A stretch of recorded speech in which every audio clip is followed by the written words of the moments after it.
Farmacologia Forense da Universidade FUMEC. Hoje iremos abordar o tema opioides e opiáceos. Primeiro, eu vou explicar a diferença de opioide e de opiáceo. O termo opiáceo refere-se a substâncias derivadas do ópio, que é uma planta conhecida como papoula do Oriente. São alcaloides naturais que não sofreram nenhuma alteração estrutural. Podemos citar como exemplo a morfina, a codeína e a tebaína. No entanto, neste termo também se incluem os derivados semissintéticos, quando estes resultam de modificações parciais do alcaloide natural, como é o caso da heroína.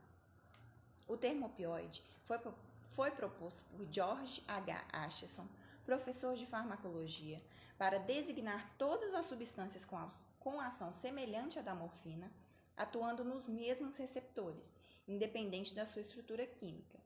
Assim sendo, este termo é usado para designar qualquer composto que exiba as propriedades funcionais farmacológicas de um opiáceo, incluindo os opiáceos, os compostos semissintéticos, sintéticos e os compostos endógenos, como, por exemplo, as encefalinas, as endorfinas e as disnorfinas.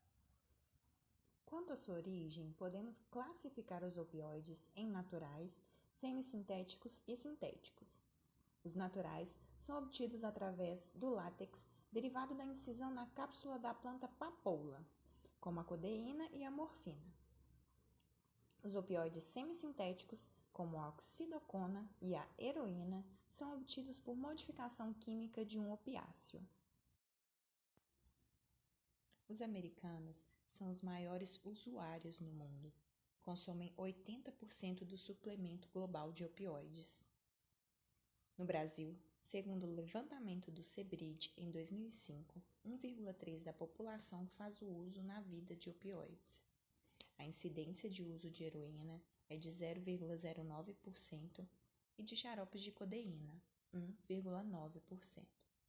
O Brasil é o maior consumidor de analgésicos opioides da América do Sul.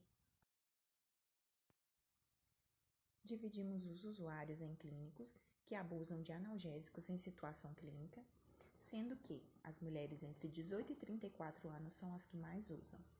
Usuários de rua, que usam obtendo de fontes não médicas, e os que obtêm a metadona legalmente, sendo comumente usuários de saúde que obtêm receitas para o uso ilegal. Os usuários são influenciados pela via de administração e pelo metabolismo específico, bem como condições que determinam seus custos e pureza, e pelas sanções vinculadas. Em curto prazo, os opioides têm boa eficácia no tratamento de dores crônicas.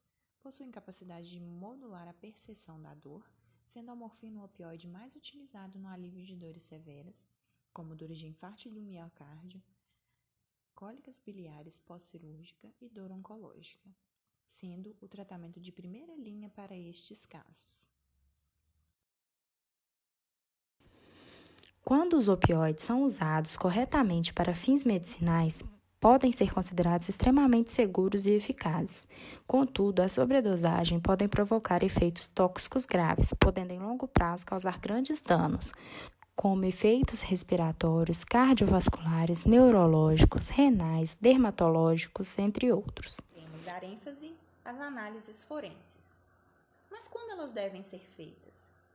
As análises forenses são importantes quando é necessário esclarecimento de questões no âmbito judicial que possam estar relacionadas com intoxicações e outras situações e suas potenciais consequências, sendo fatais ou não fatais, nos diversos domínios do direito, sendo penal, trabalho, civil, entre outros. Importância das análises forenses aplicadas ao caso. Com as análises, é possível deliberar se as substâncias foram a causa de morte ou se contribuíram para esse fim, visto que métodos químicos comuns não são suficientes para a obtenção de pistas e provas. E é a partir desta área que muitas vezes são descobertas as causas da morte do indivíduo em questão, se o fez involuntariamente ou por algum motivo.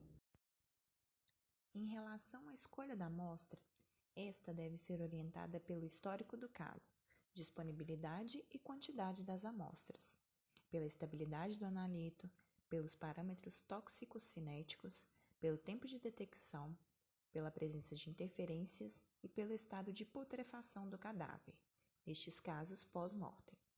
Em geral, os opioides são metabolizados no fígado e, através de reações de fase 1 de modificação e fase 2 de conjugação, posteriormente são eliminados via renal. Os testes de triagem são imunoensaios aprovados pela FDA que permitem obter resultados rápidos, sensíveis e a baixo custo.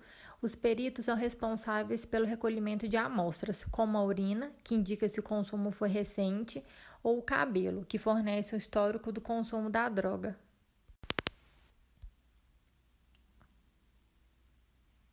Cromatografia gasosa acoplada à espectrometria de massa é um dos procedimentos padrão ouro para confirmação de uso de opioides, e a cromatografia líquida de eficiência acoplada à espectrometria de massa também é utilizada.